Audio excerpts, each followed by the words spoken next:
ihtiramım var. Ama bir şair bundan evvel adım koymuştum yavrum. Ve değiştim özün dostum.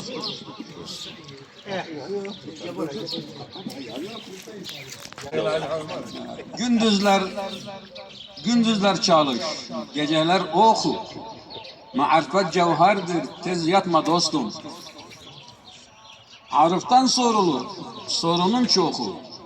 Cahile cevap ver, uzatma dostum.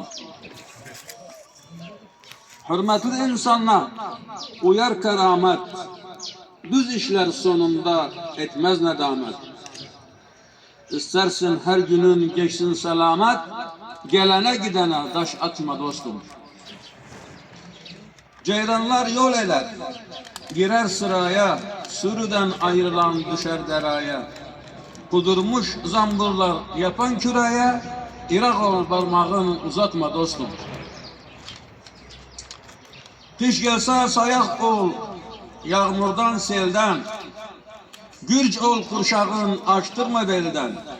Avcılar dalaşır, göz kesmez çölden. Yerli gün kuşunu uçurtmaya dostum. Bu toz, bu duman yel olur gider.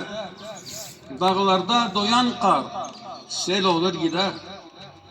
Yaman dost bir sözden el olur gider. Sırrını ağyara anlatma dostum.